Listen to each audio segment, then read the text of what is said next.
Oil pulling அது எப்படி பண்ணுறது?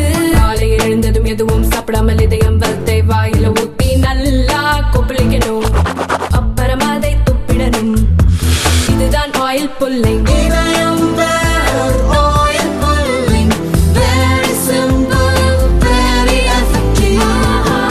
இன்றைக்கு உலக சாதனை படைத்திருக்கிற மக்களை தேடி மருத்துவம் அன்றைக்கு அங்கேதான் தொடங்கப்பட்டது.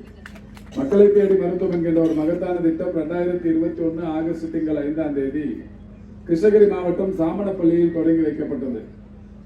மக்களுக்கு வீடுகளை தேடி சென்று diabetic, hyper tension, palliative care, physiotherapy, dialysis போன்ற 5 வகை நோய்களுக்கு வீடுகளுக்கு தேடி சென்று மருத்துவம் பார்க்கிற அந்த ஒரு மகத்தான திட்டத்தை மாண்புமிகு தமிழ்நாட்டின் முதலமைச்சர்கள் தொடங்கி வைக்கிற போது அந்த நிகழ்ச்சிக்கு முன்னிலை பொறுப்பேற்றவர், அந்த நிகழ்ச்சியை வடிவமைத்தவர், அந்த நிகழ்ச்சி அங்கே சிறப்புடன் நடைபெற காரணமாக இருந்தவர் அந்த மாவட்டத்தில் பொறுப்பு அமைச்சராக இருந்த அண்ணன் திரு.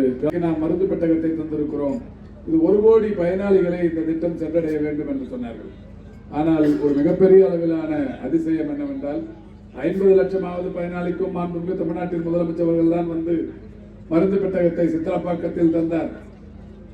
1 கோடியே 1வது பயனாளிக்கும் மாண்புமிகு முதல்வர் தான் வந்து திருச்சி சன்னாசிப்பட்டியில் அந்த மருந்து பெட்டகத்தை தந்தார்.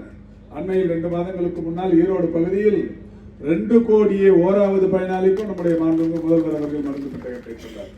எனவே 1 கோடி என்று திட்டமிட்டு இன்றைக்கு 2 கோடியே 30,000க்கும் மேற்பட்ட பயனாளிகள் அந்த திட்டத்தில் இருக்கிறார்கள். அதனால்தான் கடந்த செப்டம்பர் திங்கள் 25ஆம் தேதி அமெரிக்காவில் இருக்கிற நியூயார்க் நகரில் ஐநா சபையின் பொது சபை கூட்டத்தில் ஒரு வீடுகளுக்கே தேடி சென்று தொற்றா நோய்களுக்கான மருத்துவம் பார்க்கிற ஒரு மாநிலம் என்கின்ற வகையில் தமிழ்நாட்டிற்கு ஒரு ஐநா சபையின் விருது அறிவிக்கப்பட்டது. அந்த விருது என்பது United Nations inter agency task force award என்கின்ற ஒரு விருது இந்த ஆண்டு நமக்கு கிடைக்கப்பட்டிருக்கிறது. இது ஐநா சபையின் அங்கீகாரம் என்பது ஒரு துறைக்கு, ஒரு மாநிலத்திற்கு கிடைத்திருப்பது சாதாரணமான விஷயம் அல்ல. எனவே மாண்புமிகு தமிழ்நாட்டின் முதலமைச்சருடைய வழிகாட்டுதலோடு ஒரு ஐநா பெறுவதற்குரிய ஒரு திட்டம் செயல்படுத்தப்பட்டது என்றால், அது தொடங்கப்பட்டது என்றால், திரு காந்தி அவர்கள் மாவட்டத்தின் பொறுப்பு அமைச்சராக இருந்த இடத்தில் தொடங்கிய அந்த நிகழ்வு இன்றைக்கு ஐநாவின் விருதை பெறுகிற அளவுக்கு ஒரு சிறந்த திட்டமாக இன்றைக்கு நடந்து கொண்டிருக்கிறது. மாண்புமிகு தமிழ்நாட்டின் முதலமைச்சருடைய வழிகாட்டுதலோடு இன்றைக்கு அந்த பணி செய்யப்பட்டிருக்கிறது. அதாவது இதயம் காப்போம் என்கின்ற இந்த ஒரு திட்டம் என்பது என்னவென்று சொன்னால், இந்த இதய பாதிப்புகள் இப்போ இந்த கிராமத்தில் வருது, யாருக்காவது ஒருத்தருக்கு இருக்கு, இமிடியேட்டா வந்து இந்த முதல் கோல்டன் ஹவர்ஸ் என்று சொல்லக்கூடிய அந்த முதல் 1-2 மணி நேரத்தில் அவருடைய உயிரை பாதுகாக்க வேண்டும். இப்போ இங்கிருந்து நீங்க வேலூருக்கு அடுக்கம்பாறை ஆஸ்பத்திரிக்கு போறதுக்கு முன்னாடி அந்த 2-3 மணி நேரம் அல்லது 1.5 மணி நேரம் இதுக்கு இடையில என்ன வேணாலும் நடக்கிறதுக்கு வாய்ப்பு இருக்கு. இது பரவாயில்ல, பக்கத்துல இருக்கு. இன்னும் தள்ளி இருக்கிற மலை கிராமங்கள் அல்லது குக்கிராமங்கள், அங்க இருக்கிற யாருக்காவது இந்த இருதய பாதிப்பு வந்தா அவங்களோட நிலைமையை யோசிச்சு பார்க்கணும். அந்த மாதிரி இப்ப அவங்க போய் அங்க இருக்கிற ஆரம்ப சுகாதார நிலையத்திலயோ, இப்ப இங்க கட்டப்படுற 9 துணை சுகாதார நிலையங்கள்லயோ இதுக்கு முன்னாடி அதுக்கு இதய பாதிப்புகளுக்கு மருந்து கிடையாது. இப்ப மருந்து இல்லை, என்ன பண்ணுவாங்க?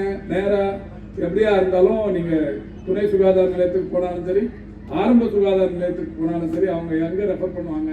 நீங்க பெரிய ஆஸ்பத்திரிக்கு போகணும்வாங்க. அங்க போனாதான் அங்க அவங்க சிடி ஸ்கேன் எடுப்பாங்க, எக்ஸ்ரே எடுப்பாங்க, ட்ரெட்மில்ல நடக்க சொல்லுவாங்க, கார்டியாக் ஆபரேஷன் பண்ணுவாங்க, ஸ்டண்ட் பொருத்துவாங்க, ஆஞ்சியோகிராம் பண்ணுவாங்க, இந்த மாதிரி ஏதாவது ஒரு ப்ரொசீஜர் பண்ணுவாங்க, பண்ணி காப்பாற்றுவாங்க.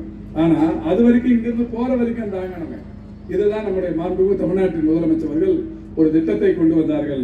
அந்த திட்டம் தான் இதயம் காப்போம் என்கிற திட்டத்தின்படி 2023ஆம் ஆண்டு ஜூன் மாதம் 27ஆம் தேதி நானும் இந்த துறையின் அதிகாரிகளும் சென்று கோவை மலுமிச்சம்பட்டி, மதுக்கரை ஒன்றியத்தில் மலுமிச்சம்பட்டிங்கிற ஒரு ஊர்ல போய் ஒரு திட்டத்தை தொடங்கணும். அந்த திட்டத்திற்கு பெயர் தான் இதயம் காப்போம் என்கின்ற திட்டம். இப்ப இருக்குன்னு சொல்லி ஒரு பாக்ஸ் அனுப்பியிருக்காங்க. இதுதான் அந்த சின்ன பை. இதுல 14 வகை மாத்திரைகள் இருக்கும். Aspirin, clopidogrel, atorvastatin. Aspirin, clopidogrel, அட்ரோவாஸ்டாட்டின்ங்கிற இந்த 3 வகை மாத்திரைகள், 14 மாத்திரைகள் இருக்கும். இந்த 14 மாத்திரையை இருதய பாதிப்புன்னு போன உடனே இதை கொடுப்பாங்க. இதை எடுத்து நீங்க உட்கொள்ள தொடங்கினால் அதுக்கப்புறம் ஒரு அந்த கோல்டன் ஹவர்ஸ் சொல்றோம்ல, இதுல இருந்து நம்ம உயிர் காக்கப்பட்டு அங்க போய் நம்ம காப்பாத்திடலாம். இந்த ராணிப்பேட்டையில மாவட்டத்துல மட்டும் இது வரைக்கும் இந்த திட்டத்துல பயன்பெற்றிருக்கவங்க எவ்வளவு பேர்னா 85 பேர் பயன்பெற்றிருக்காங்க. ராணிப்பேட்டை மாவட்டத்தில் மட்டும் இந்த ஆஸ்பிரின், குளோபிடோக்ரல், அட்ரோவாஸ்டாட்டின் என்கின்ற 3 வகை மாத்திரைகளை உட்கொண்டு உடனடியாக உயிர் காப்பாற்றப்பட்டிருப்பவர்கள் 85 பேர். ராணிப்பேட்டையில் மட்டும் 85னா ஒட்டுமொத்தமா தமிழ்நாடு முழுக்க எவ்வளவு பேர் இதுல பாதுகாக்கப்பட்டிருக்காங்கன்னா 13,743 உயிர்கள் இந்த திட்டத்தின் மூலம் காப்பாற்றப்பட்டிருக்கிறது.